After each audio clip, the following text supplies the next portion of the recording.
내가 매일 기쁘게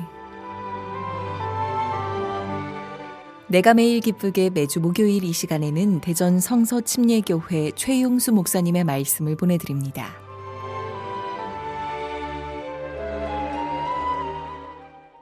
한 사람이 태어나서 반듯한 사회인으로 독립해서 홀로서기를 하기까지 대략 얼마간의 시간이 걸린다고 여러분 생각하십니까?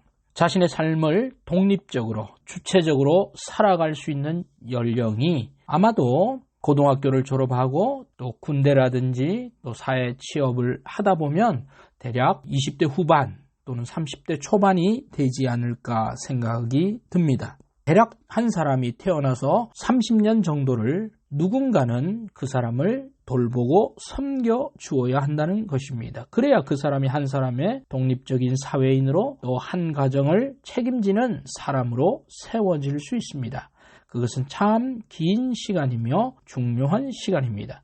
따라서 누군가를 지속적으로 돌보며 양육한다는 것은 참으로 쉽지 않은 일입니다. 그래서 이 땅에서 모든 자녀들을 돌보는 부모님들은 정말 대단한 사명이 아니고서는 감당하기 힘든 일입니다. 동일하게 하나님을 알지 못하던 사람이 예수 그리스도를 믿고 그리고 믿음 생활을 하며 하나님께 영광 돌리는 한 사람으로 세워지기까지는 얼마나 많은 주변 사람들의 수고와 기도와 애씀이 필요한지 우리는 잘 알고 있습니다. 본문을 통해서 오늘 저는 데살로니가 성도들을 바울이 어떻게 믿음으로 양육했는지 살펴보기를 원합니다. 복음의 양육자라는 제목으로 말씀을 보겠습니다. 바울 사도는 데살로니가 성도들을 향해서 2장 1절에서 이렇게 말씀하고 있습니다. 형제들아, 우리가 너희 가운데 들어간 것이 헛되지 않은 줄 너희가 친히 아나니. 바울 사도는 데살로니가 성도들에게 복음을 전하고 그들이 예수님을 알고 믿음 생활을 하는 사실을 볼 때 자신이 했던 그 수고와 역할과 애씀이 헛되지 않았다고 말하고 있습니다. 그렇습니다. 세상을 살다 보면 우리가 헛된 수고가 있다는 것도 우리는 압니다. 시간과 에너지를 들여서 수고했던 일들이 어떤 성과도 보이지 못하는 헛된 경험과 같은 그런 일들을 경험해 본 적도 있습니다. 그때 우리는 스스로 왜 이런 헛된 수고를 하나 그렇게 자책하기도 합니다. 그러나 바울 사도가 했던 데살로니가 성도들을 향한 수고, 그것은 결코 헛되지 않았다고 말하고 있습니다. 바울 사도는 데살로니가 성도를 향해 어떤 수고와 어떤 노력을 했는지 본문을 좀 더 살펴보겠습니다. 4절입니다. 4절에서 바울 사도는 이렇게 말씀하고 있습니다. 우리의 권면은 간사함이나 부정에서 난 것이 아니요 속임수로 하는 것도 아니라 오직 하나님께 옳게 여기심을 입어 복음을 위탁받았으니 오직 우리 마음을 감찰하신 하나님을 기쁘시게 하려 함이라. 이렇게 말하고 있습니다. 바울 사도가 데살로니가에 가서 복음을 전하고 그들에게 믿음을 전파하며 그들을 양육한 것은 하나님을 기쁘시게 하기 위한 선한 동기에서 시작되었다고 말하고 있습니다. 하나님을 기쁘시게 하는 그 선한 마음으로 그는 사람들을 부정이라든지 속임수라든지 간사함으로 하지 않았고 여기 하나님께 옳게 여기심을 입는 복음으로 그들을 돌보았다고 말하고 있습니다. 바울 사도는 애초부터 하나님을 기쁘시게 하기 위한 목적으로 성도들을 대했습니다. 바울 사도는 이것을 4절에서 복음을 위탁받았다 이렇게 말하고 있습니다. 바울 사도의 동기는 복음을 자신이 위탁받았기 때문에 그들에게 잘 보이고 그들을 속이고 뭔가 포장할 그럴 이유도 없었습니다. 성도 여러분, 바울 사도가 복음을 위탁받았다면 그에게 복음을 맡긴 분은 누구입니까? 바로 하나님과 예수 그리스도입니다. 그리고 바울은 복음을 위탁받았다고 말씀하고 있는데 오늘 우리 모두도 복음을 위탁받은 사람들이라고 말씀드릴 수 있습니다. 복음을 위탁받은 우리는 그 복음을 먼저 우리의 가까운 사람들, 가족들, 지인들, 친척들에게 위탁받은 복음을 전하는 그런 우리들이 되어야 할 것입니다. 우리는 복음을 위탁받은 사람들임을 잊지 말아야 합니다. 그래서 복음을 전한다는 것, 바울 사도가 했던 가장 중요한 것이 바로 복음을 전하는 중요한 목적과 사명이었습니다.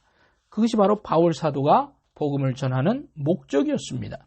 그렇다면 바울은 이렇게 하나님으로부터 위탁받은 복음을 어떻게 데살로니가 성도들에게 전했습니까? 7절입니다. 우리는 그리스도의 사도로 마땅히 권위를 주장할 수 있으나 도리어 너희 가운데 유순한 자가 되어 유모가 자기 자녀를 기름과 같이 하였으니, 바울 사도는 위탁받은 복음을 전하는 데 있어서 유순한 자가 되어서 유모가 자신의 자녀를 기름과 같이 대했다고 말하고 있습니다. 바울은 데살로니가 성도들을 대할 때 엄하지 않았습니다. 물론 엄할 때도 있었지만 바울 사도는 그들을 양육할 때, 믿음으로 섬길 때 그들에게 유순하였다고 말하고 있습니다. 자녀를 대할 때 우리는 어떻게 해야 합니까? 유순해야 하는 것입니다. 어린 자녀를 기를 때 유순하지 않으면 그 자녀에게 좋지 않은 영향들이 쌓이고 나타나게 됩니다. 그러하기에 우리는 오랫동안 아이들을 키우는 부모의 심정으로 어린 성도들, 또한 신앙에서 아직 초보인 사람들을 대할 때, 믿음으로 양육할 때 우리는 유순하면서 그들의 필요를 채워주고 그들을 도와주어야 합니다. 그렇게 바울 사도의 수고 때문에 데살로니가 성도들은 1장에서 보면 바울 사도를 닮고 조금씩 성숙하며 자라기 시작하였습니다. 또한 7절에 보면 바울 사도는 유순한 자라고 하는 그 말 속에서 우리는 다시 한번 바울 사도의 인내력을 생각할 수 있습니다. 유순한 사람이 되기 위해서는 어떻게 해야 합니까? 기다려 주어야 합니다. 한 사람의 자녀를 키울 때 우리는 영적인 자녀를 얻기 위해서는 우리는 기꺼이 기다려 주는 인내가 필요하다는 사실을 기억해야 합니다. 그들을 위해서 기도해야 하고, 때로는 그들이 잘못 행동할 때도 그들에게 자녀를 대함처럼 선한 양육자가 되어서 그들에게 좋은 사람으로서 그들을 유순하게, 때로는 어머니처럼, 때로는 아버지처럼, 때로는 교사처럼, 때로는 친구처럼 그들과 함께 해주는 수고가 필요한 것입니다. 그래서 바울 사도는 11절에서 이렇게 말하고 있습니다. 너희도 아는 바와 같이 우리가 너희 각 사람에게 아버지가 자기 자녀에게 하듯 권면하고 위로하고 경계하노니, 이렇게 말하고 있습니다. 때로는 유순함과 더불어서 바울 사도는 권면과 경계도 하였습니다. 유순하다는 것은 오래 참는 것입니다. 그러나 그것만을 하면 잘못된, 너무 일방적인 편향으로 자라갈 수 있습니다. 그래서 때로는 우리는 어머니 같은 수고도 필요하지만 아버지와 같은 그런 권면과 경계도 필요하다고 말하고 있습니다. 본문을 보면 바울 사도는 때로는 어머니가 되었습니다. 때로는 아버지가 되었습니다. 그것은 바로 한 사람을 믿음의 사람으로 양육하기 위한 바울의 수고였음을 우리는 알 수 있습니다. 그렇게 수고했던 성도들이 어떻게 되었습니까? 13절을 보면 이렇게 말하고 있습니다. 이러므로 우리가 하나님께 끊임없이 감사함은, 이 말씀이 또한 너희 믿는 자 가운데서 역사하느니라. 아멘. 바울의 수고와 애씀이 데살로니가 성도들을 믿음의 사람으로 바꾸어 놓았습니다. 극동방송 애청자 여러분, 누군가를 위해서 기도하고 있습니까? 양육하고 있습니까? 돌보고 있습니까? 수고가 너무 힘이 든다고 생각되지는 않습니까? 그러나 그럴 때에도 오늘 바울이 데살로니가 성도들을 인내로 유순하며 또는 경계하며 그들을 권면했던 바울 사도의 수고를 기억하며 여러분의 귀한 양육과 수고가 열매 맺을 그날이 있다는 사실을 기억하시고 계속 전진하시는 우리 극동방송 애청자분들 되기를 소망합니다.